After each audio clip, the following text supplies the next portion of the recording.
સુરતના કતારગામ વિસ્તારના ભાજપના ધારાસભ્ય વિનુ મોરડિયા પર ગંભીર આક્ષેપો લાગ્યા। કાજલ હિન્દુસ્તાનીએ વધુ એક વખત ધારાસભ્ય વિનુ મોરડિયા સામે આક્ષેપ કર્યા। કતારગામ વિસ્તારમાં જેહાદીઓની ગેરકાયદેસર ઘૂસણખોરીના આરોપો લગાવ્યા છે। ધારાસભ્ય વિનુ મોરડિયા કતારગામમાં જેહાદીઓને રક્ષણ આપતા હોવાનો આક્ષેપ કરવામાં આવ્યો છે। વિનુ મોરડિયાની ઓફિસથી માત્ર 700 મીટર દૂર ગેરકાયદેસર દરગાહ અને દુકાનોનું બાંધકામના આક્ષેપ કરાયા।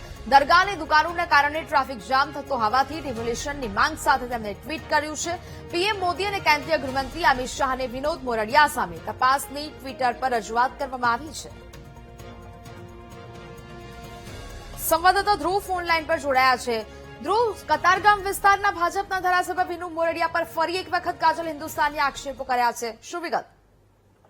બિલકુલ જે વાત જે રીતે મળી રહી છે તેમાં હિન્દુવાદી નેતાની છાપ ધરાવનાર કાજલ હિન્દુસ્તાનીએ જ્યારથી આ સુરતના નાસીનગરમાં ડિમોલિશન જે થયું છે તેમાં લઘુમતી કોમના એટલે કે મુસ્લિમ સમુદાયના ઘરોનું 100થી વધુ ઘરોનું જ્યારે ડિમોલિશન થયું છે ત્યારબાદ અચાનક જ કાજલ હિન્દુસ્તાનીની આમાં એન્ટ્રી થઈ છે અને પહેલા આ ઘરો પર તેને વિનુ મોરડિયાને ટાર્ગેટ કરીને ઘુસપેઠિયાઓને સમર્થન કરવાનું આક્ષેપ લગાવ્યા હતા। હવે આજે એક નવું તેમને ટ્વિટર પર માધ્યમથી એક કતારગામના ધારાસભ્ય વિનુ મોરડિયા સામે ગંભીર આરોપ લગાવ્યા છે, જેમાં કતારગામમાં જિહાદીઓને ગેરકાયદેસર ઘુસપેઠમાં સહારો કરવાના અને તેઓને સંરક્ષણ આપતા હોવાના આરોપ લગાવવામાં આવ્યા છે।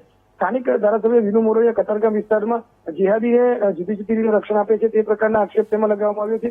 એટલું જ નહીં પરંતુ કાજલ હિન્દુસ્તાનીએ પ્રધાનમંત્રી અને અમિત શાહને ટ્વિટરમાં ટેગ કરીને આ સીધા જ આક્ષેપ તેમને સુધી પહોંચે તે માટે એ પ્રકારે કરવામાં આવ્યા છે અને તેમાં લખવામાં આવ્યું છે કે વિનુ મોરડિયાની ઓફિસથી માત્ર 700 મીટર દૂર ગેરકાયદેસર દરગાહ અને દુકાનોનું બાંધકામ ચાલી રહ્યું છે અને તેને સંરક્ષણ તેઓ આપી રહ્યા છે। એટલું જ નહીં, આના કારણે ટ્રાફિક પણ થાય છે, તેમ છતાં તેઓ અવાજ નથી ઉઠાવી રહ્યા। આ બાંધકામ દૂર થવા જોઈએ તે પ્રકારનું ટ્વિટરમાં લખાયું છે। સાથે સાથે સ્થાનિક ધારાસભ્ય વિનુ મોરડિયા જે છે તે પાર્ટી લાઈન વિરુદ્ધ જઈને ગેરકાયદેસર ઘુસપેઠિયાઓને રક્ષણ આપે છે તે પ્રકારનો આરોપ લગાવીને તેમની સામે પગલાં ભરવા જોઈએ, તપાસ થવી જોઈએ તે રીતે પ્રધાનમંત્રી અને અમિત શાહને ટેગ કરીને કરવામાં આવ્યું છે। એટલે કે જે રીતે નાસીનગરનું ડિમોલિશન થયું છે ત્યારબાદ હવે એક પછી એક વિનુ મોરડિયા સામે કાજલ હિન્દુસ્તાની ટ્વિટરના માધ્યમથી આરોપ લગાવી રહી છે। બિલકુલ ધ્રુવ, જાણકારી બદલ આપનો આભાર।